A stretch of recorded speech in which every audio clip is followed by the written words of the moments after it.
அதுதான் தோல்வி. இப்ப தளபதி ஸ்டாலின் வந்து போடுறாராம், நான் ஏன் தோற்றுவிட்டேன் எல்லாம் சொல்லுங்கன்றாராம். ஐயா தேவையில்லாம குழம்பாதீங்க.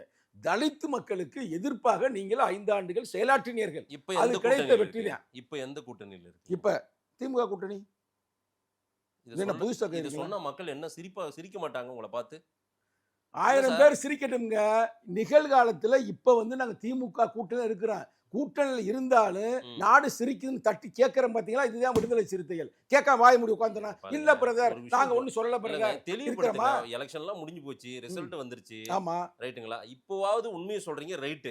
எப்பயுமே உண்மையை சொல்லுவோம் பிரதர். சங்கத்தமிழன் சொல்றீங்க. சங்கத்தமிழன் குரல் கேட்கலையே. சங்கத்தமிழன் குரல் தான் எழுச்சி தமிழர் குரல்.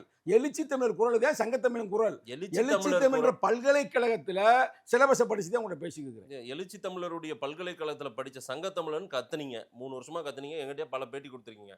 உங்க குரல் அங்க கொஞ்சம் கூட கேட்கல. எழுச்சி தமிழர் குரலே கேட்கல போல தெரியுது. அதான் இப்ப கரெக்டா பாயிண்ட் பிடிச்சு. எழுச்சி தமிழர் குரலை கேட்காதனாலதான் தளபதி ஸ்டாலின் அவர்கள் குளத்தூர்ல தோல்வியுற்றார். திருமாவளவனால் தோற்கடிக்கப்பட்டார். திருமாவளவனால் தோற்கப்பட்டார் ஸ்டாலின். டயலாக் தப்பா இருக்கு. திருமாவளவனால் இல்ல, திருமாவளவனுடைய சொல்லை கேட்காதலால், திருமாவளவன் சமூக நீதிக்காக போராடிய கருத்தை உள்வாங்காததால் திருமாவளவன் அவர்கள் இந்த சாதிய கொடுமைக்கு எதிர்ப்பாக வேங்கவையில் மேல்பாதி, அந்த சின்னத்துறை வாயில விட்டினாயில் அந்த ஊரு, புல்லட் ஓட்டுனவனை கையில விட்டினாயில் அந்த ஊரு, இது மாதிரி பல ஊர்கள். அதெல்லாம் நாங்க எடுத்து சொன்னோம். சொல்லாம இருந்தோமா? இப்போவாது வெளியே வாங்கல. வந்துருங்களேன். வரணும்னு ஆசை. நான் கேட்கல சார். மக்கள் கேட்பாங்க. அப்புறம் என்னத்துக்காக உட்கார்ந்துட்டு இருக்கீங்க? அப்புறம் எதுக்கு உட்கார்ந்துருக்கீங்கன்னு கேட்பாங்களா இல்லையா? மக்கள் ஒரு காலம் இருக்குல்ல. காலம் இருக்குல்ல. அது என்ன காலம்? காலம் பொறுத்து நேரம். நேரங்காலம் பார்த்து அது என்ன நேரம் பார்த்து எதுக்கு வரணும்? உங்களுக்கு தான் அங்க எதுவுமே இல்லையே. மரியாதை இல்ல.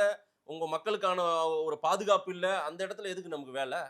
அந்த பக்கம் திரும்பி பார்க்கலாமா நாம? சொல்லுங்க பார்க்கலாம். நீங்க சொல்கின்ற கருத்தை நான் வந்து மறுக்கவில்லை. எங்க மக்களுக்கு பாதுகாப்பு இல்லை, எங்க மக்களுக்கான தொடர்ந்த வன்கொடுமை நடக்கிறது. அதை 100க்கு 100 ஏற்றுக்கொள்கிறேன். அது ஒண்ணு மட்டுமே இல்லை.